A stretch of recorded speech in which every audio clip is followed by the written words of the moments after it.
Alhamdulillah, wa salat, wa salam ala wa rasulullah. Welcome to our series entitled Heroines of Islam. And the reason why I'm teaching this series is because so many Muslims, new and old, always ask me about the role of women in Islam. And we're living in the days of fitan, whereas Islam has become strange. The Sunnah has become distorted. The Sunnah has become replaced with people's opinions or fatwa. And you will hear people say that Islam is an oppressive way of life against women. And none of this is true. And I really hope that you guys are learning this and seeing this when I'm doing the stories of these female companions. And I focused on the wives of the Prophet, sallallahu alaihi wasallam. It's always best to begin with them. And when we talk about the wives of the Prophet, there were two women that he had as slaves. And the one that I'm doing right now is Mariya the Copt, Mariya Quptiya. Okay, she was from Upper Egypt. She was given to the Prophet sallallahu alaihi wasallam by the Muqawqis of Egypt as a gift, just like Hajar was given to Prophet Ibrahim as a gift. The Prophet sallallahu alaihi wasallam loved Mariya. Okay, he took her back to, she arrived in Medina and he accepted her as his right-hand possession.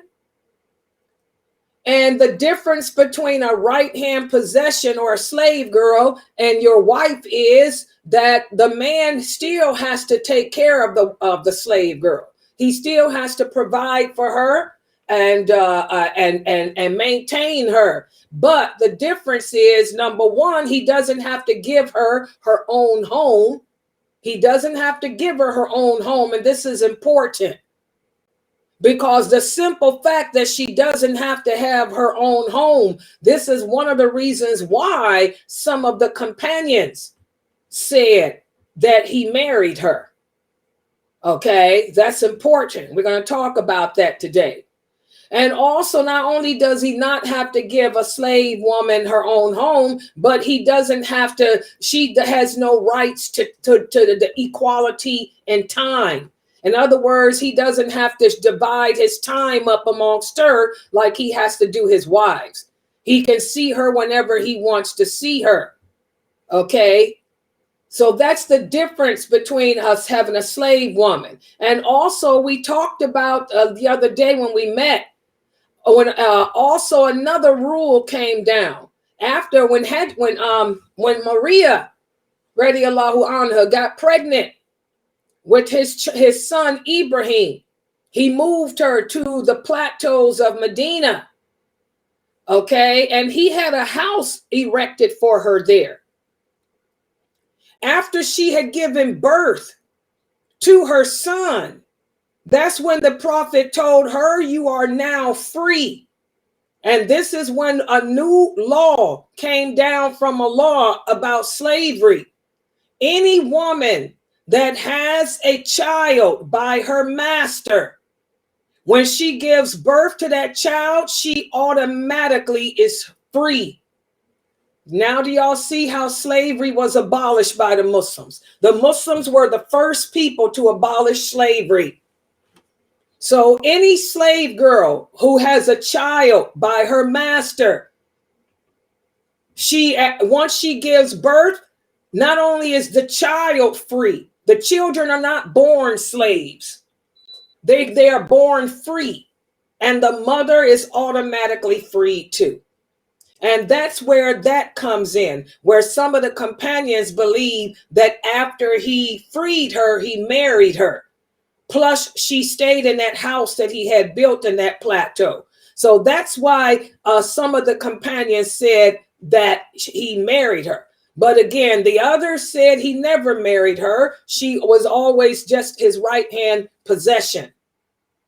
So we talked about how when she received the news that she was pregnant, how the Prophet sallallahu alaihi wasallam was so happy because Mariya was his Hajar. And he used to tell her the story of Abraham and Hajar. She would ask him, "Oh, Muhammad, tell me about Hajar again," because Hajar was a Copt just like her. You know, she was from the original Egyptians too. That's what the Copts are. The Copts is a race of people, not a religion. They're a race. They are the descendants of the ancient Egyptians. They're the descendants of the pharaohs. Okay, so she would say, "Tell me about Hajar. Tell me about my sister."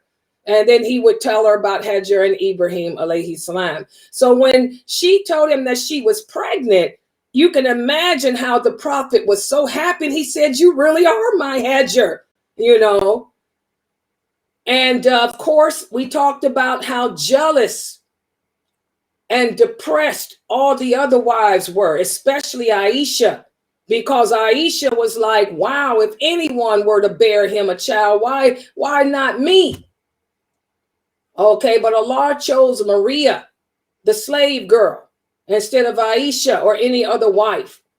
Okay, so when the word got out that she was pregnant, to avoid her, to prevent her from being abused by his wives, the prophet moved her. He moved her to the plateaus of Medina, and he had a home built for her there.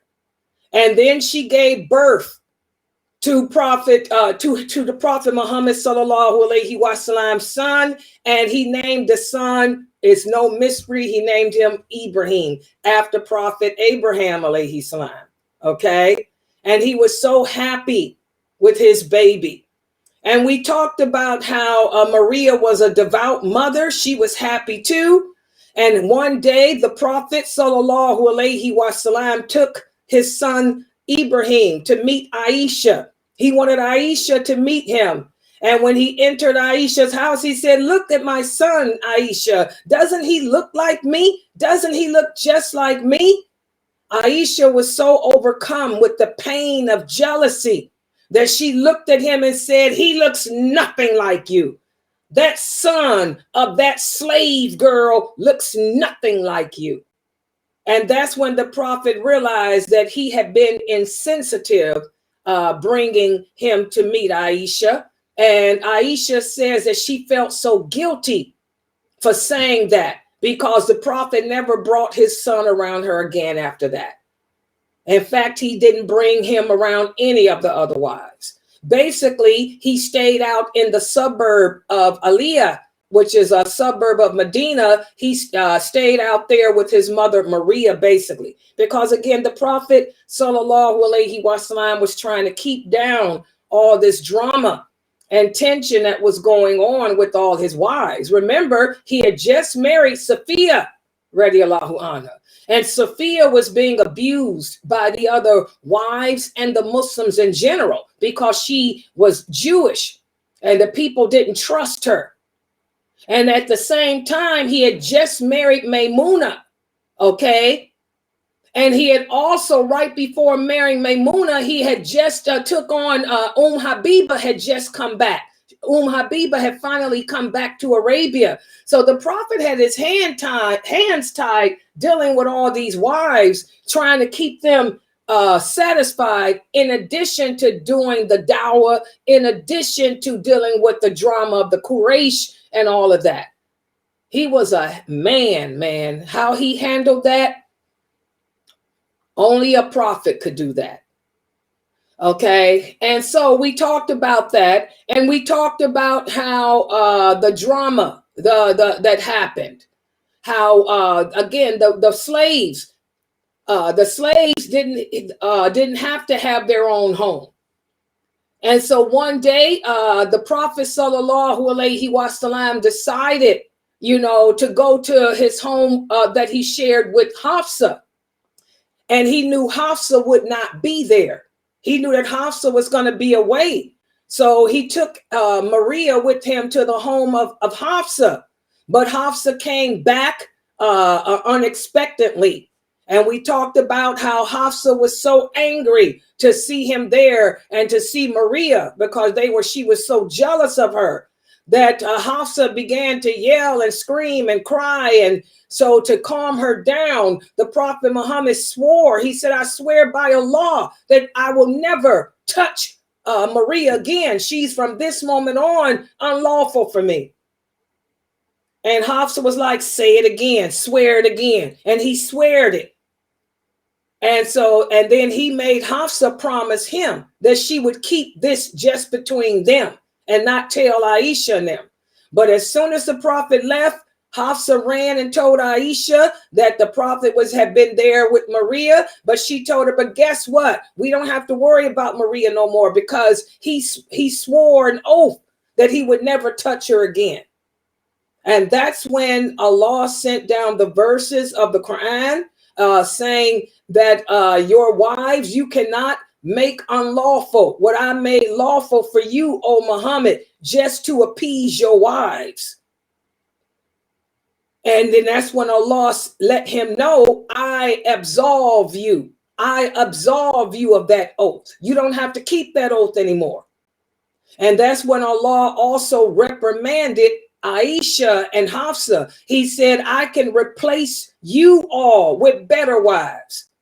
I can replace you women with better, more righteous wives. Because understand, as long as y'all continue to hurt him, you make me angry. You make Jibril angry and all the believers angry, because the Prophet was stressed out.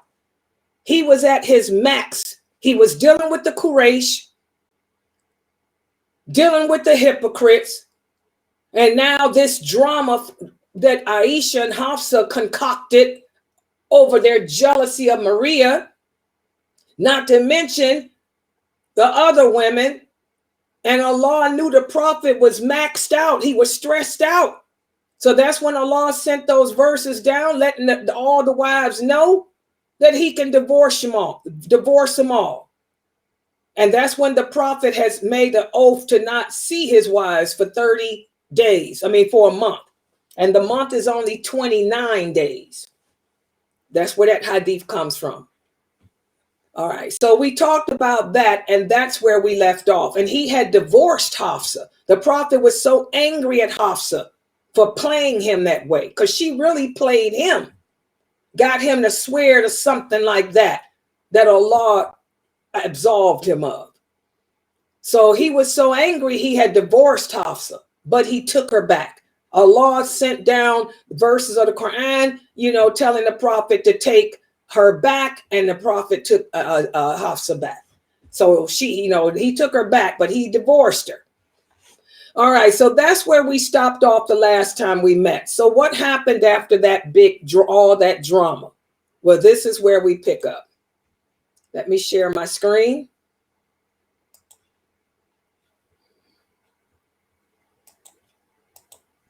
And this will be the conclusion of Mariya, the Copt. So despite all the jealousies that those wives subjected him through, the joy of him being a father again to a little baby, it still quieted his pain somewhat. And remember, he had just lost his daughter, Zainab. Remember, Zainab had died right before Mariya had gotten pregnant. So see all the fitna. Remember that hadith, who is tested the most? The prophets. Nobody experiences more or greater calamities and trials than the prophets do. It was just test after test after test. His daughter Zainab died. That was a test. Okay. That Hudaybiyah treaty was a test. Okay. Then he got to deal with the female drama of these hard, headstrong women. Test after test after test. But he did experience some joy with his baby boy. But that joy didn't last long. Remember, guys, Allah says he will test us over and over again. He'll give us a few moments, a little break, but he'll test us again. And so what was the next trial that came? Well, he was only able to enjoy Ibrahim for less than 2 years, because his son Ibrahim became sick before he was 2 years old. His mother, Mariya, was worried about him, and so was his aunt, Serene. They both stayed by his side, nursing him night and day. But the light in the little child's eyes began to slowly fade. And this is why Aisha, radiallahu anha, says she felt so bad. Because it wasn't that long after she had said what she said out of jealousy, you know, that the little boy died. In fact, she said she wished she could have taken that back because he never brought Ibrahim around her again. And that's when she tells this story. This is all from Bukhari, where Aisha says not long after that, that's when the little baby died. So she didn't get to see him. It wasn't meant to see him again anyway. And that's why Aisha said she felt so bad for having said that when that baby looked exactly like the prophet. But she was so jealous. All she could think to say is, that child of a slave looks nothing like you. She said she regretted that because he died not long after that.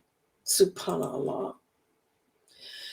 So when the Prophet Muhammad sallallahu alaihi wasallam received the news that the little baby was sick, he came home and he took the little boy and put him on his lap, and tears began to drip down his cheeks.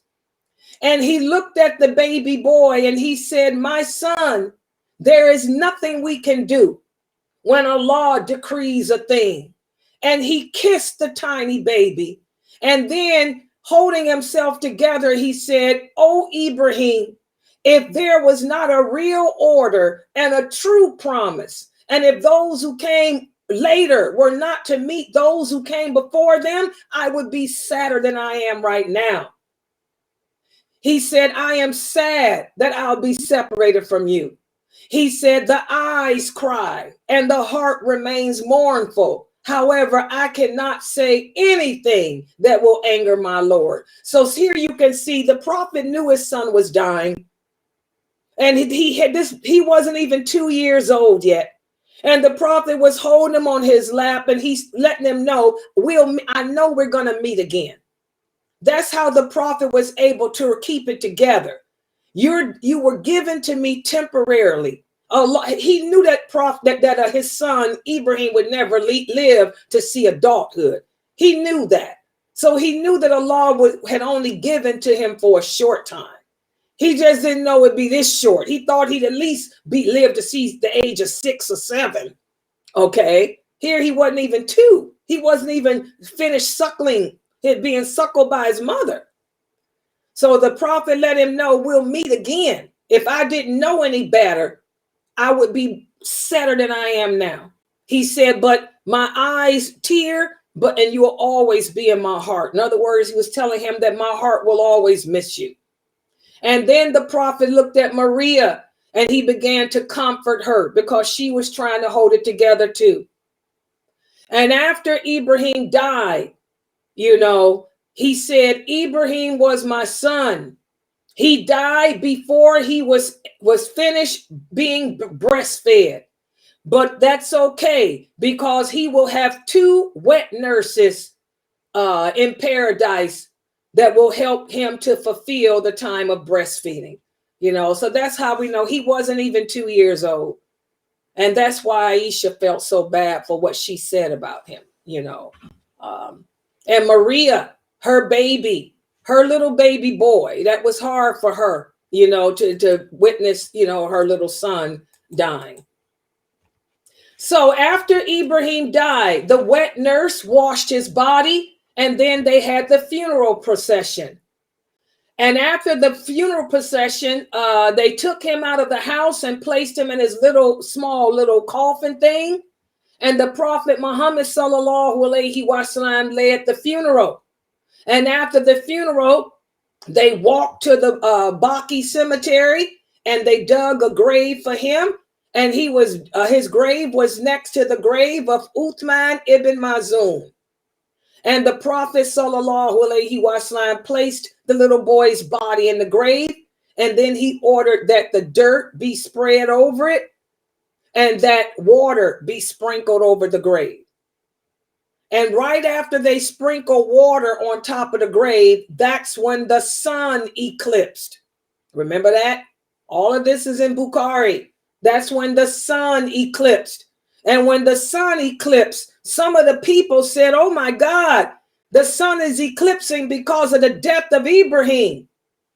Because this is a practice that the Arabs used to believe before Islam. The Prophet ﷺ performed a 2 rakat eclipse prayer. That's when he did the eclipse prayer.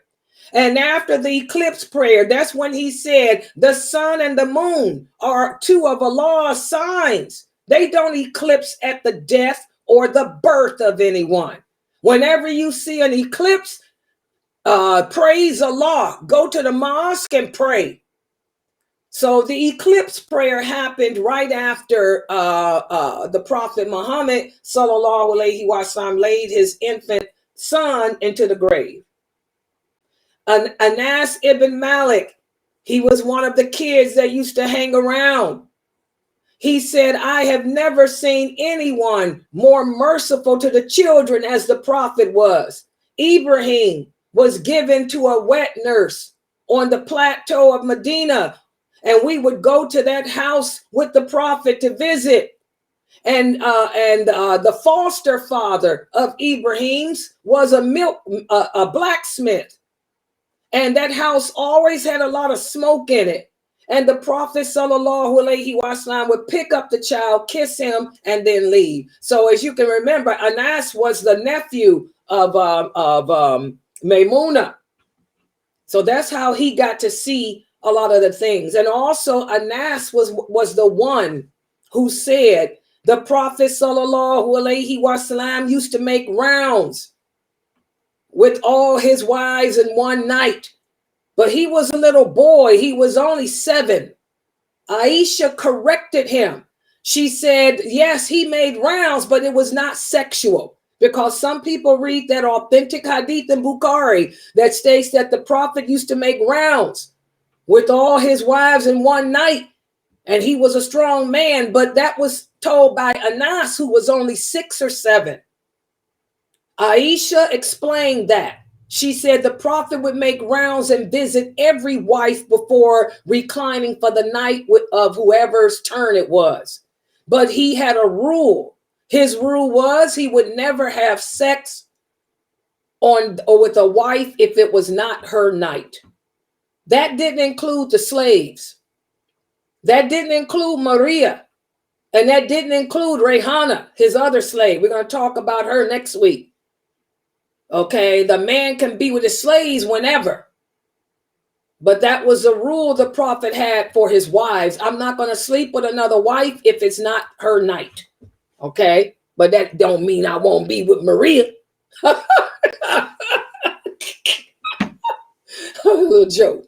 Okay, so that hadith, when you read that hadith about the Prophet ﷺ making rounds, those were not sexual rounds. He would go and check on everybody. And Aisha said he never spent that long of a time. He just go in and see how you doing. Do you need anything? How's everybody? Is everybody okay? Then he would leave and go to the next house. He never stayed long. The one time he did stay long was with Zainab, Salama's daughter. He was teaching her the Quran. She was reciting the Quran for him. Okay. All right. So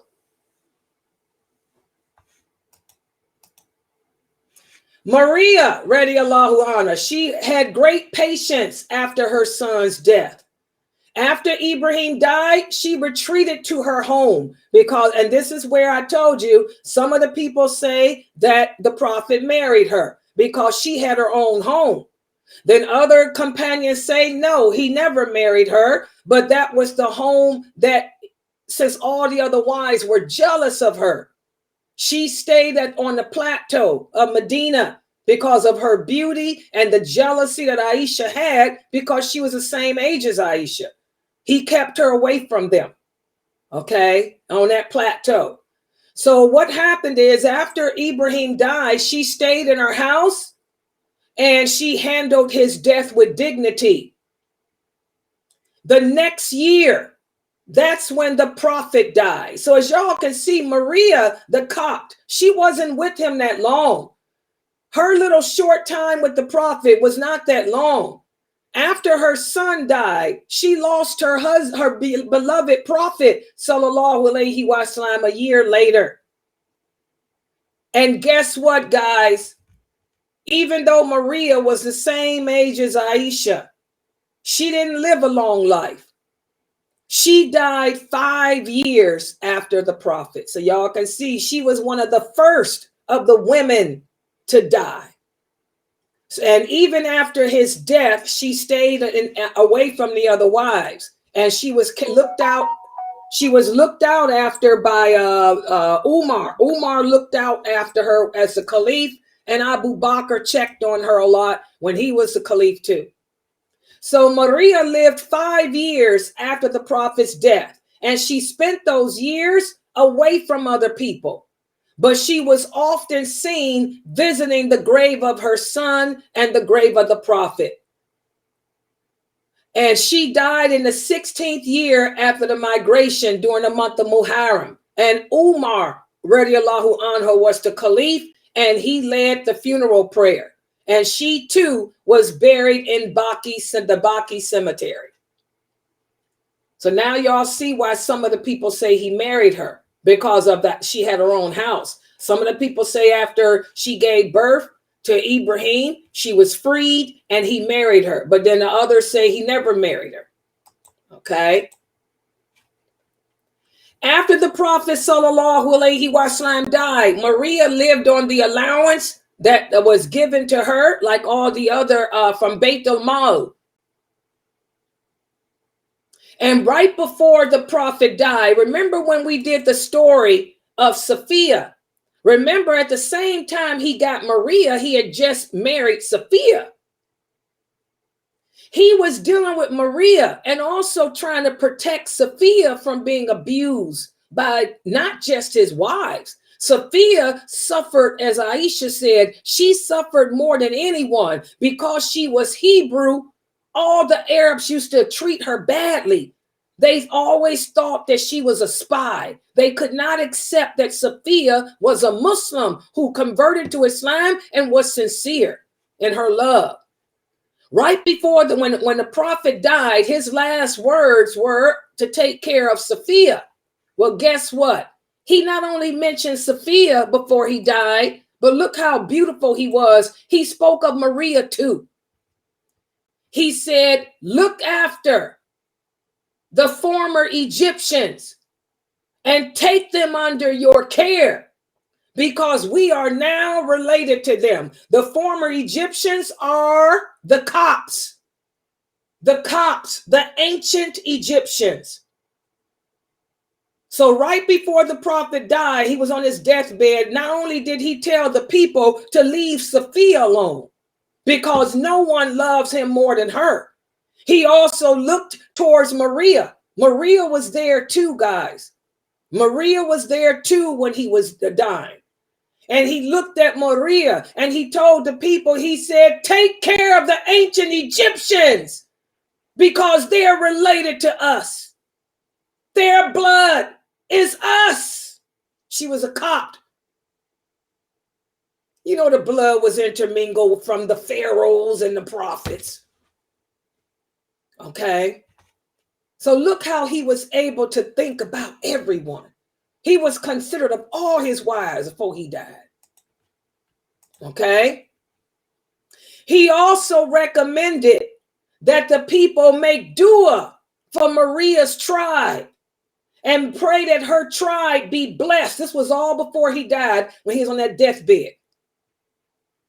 And we have another hadith that when Hassan, radiallahu anhu, Hassan, the grandson of the prophet, when Hassan was later holding peace talks with Muawiyah, this is when the Muslims had the fitna, he asked that taxes not be imposed to the people of Hathan village, because that's where his brother Ibrahim's uncles lived. In other words, that's where Mariya's families lived in Egypt.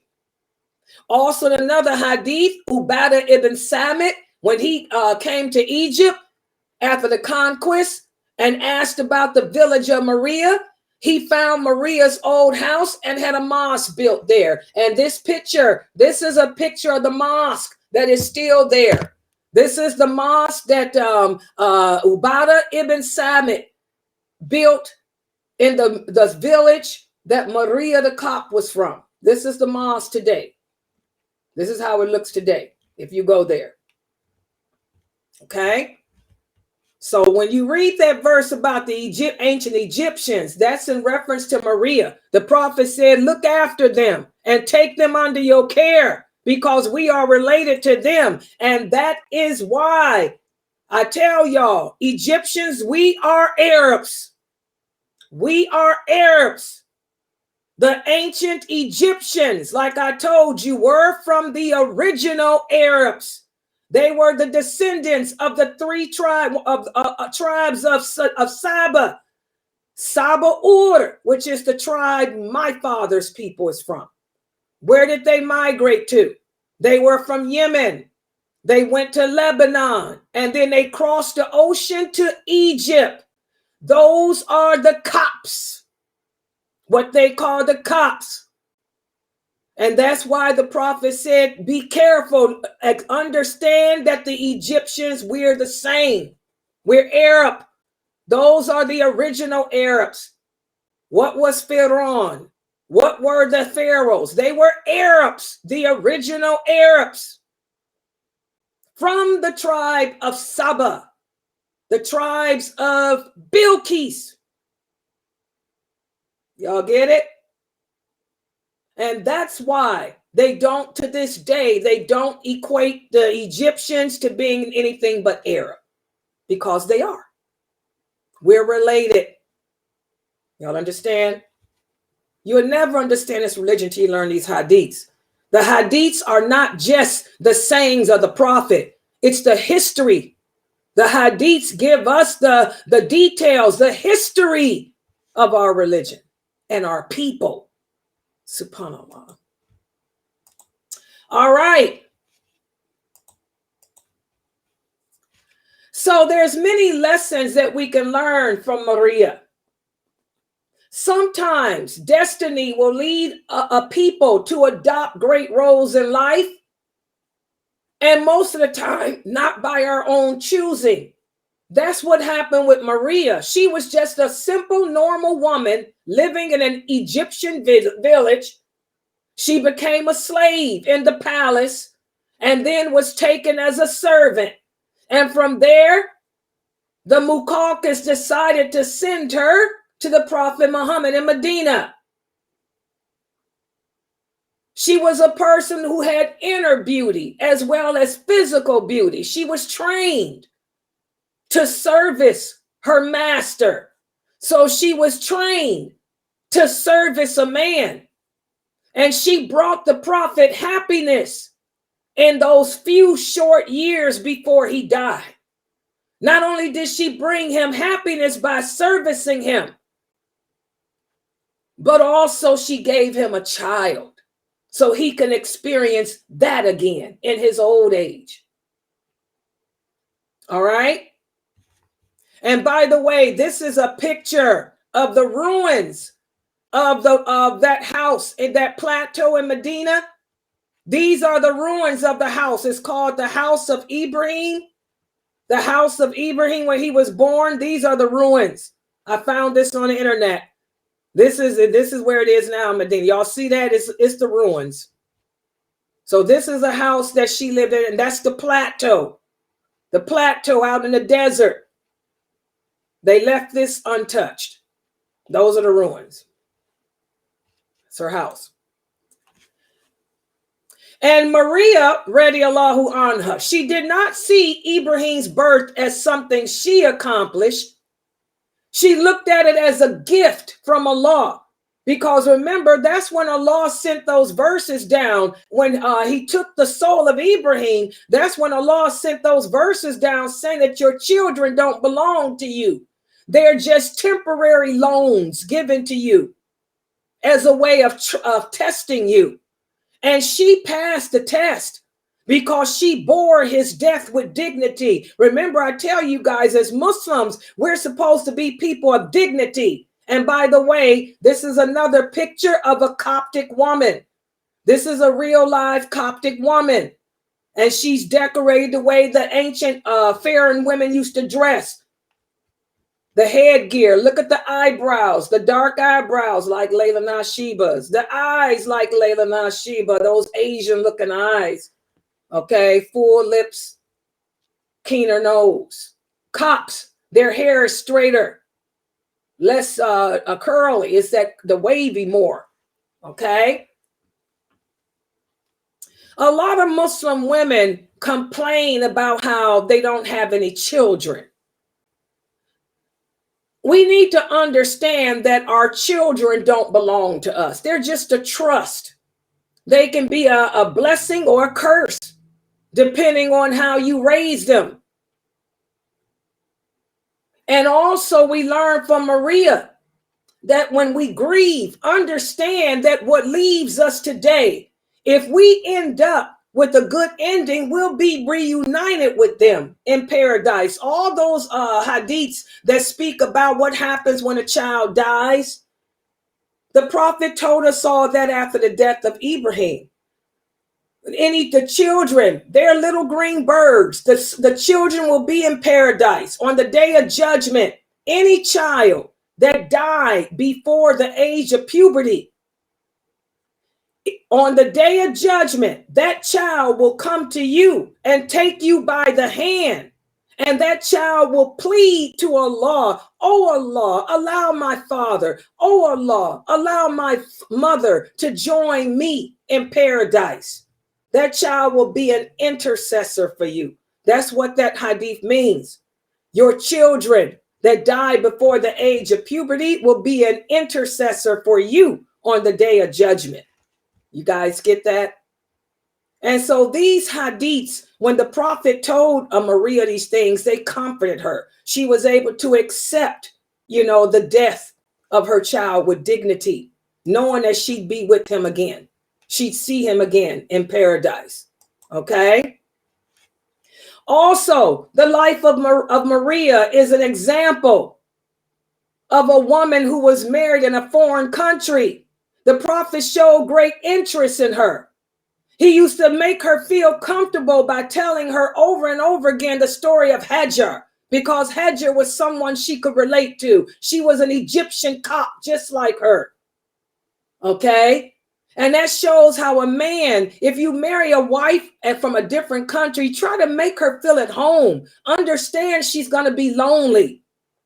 Understand she's going to miss her family. Okay? You should become her friend. Be attentive to her. So we learn from her story how the Prophet Muhammad sallallahu alaihi wasallam found a commonality between them, like he did with the story of Hajar and Ibrahim. And this is another picture of a Coptic woman. And this is how I imagine her looking. From the description of Aisha, Aisha said Mariya was very white in color, and she had long, beautiful, curly, wavy hair, like this woman has, that long, wavy hair. Beautiful eyes. Those Egyptian eyes. Thick, dark eyebrows. So I imagine her looking like this, except lighter in color. Okay? So basically, guys, that's the story of Mariya, radiallahu anha.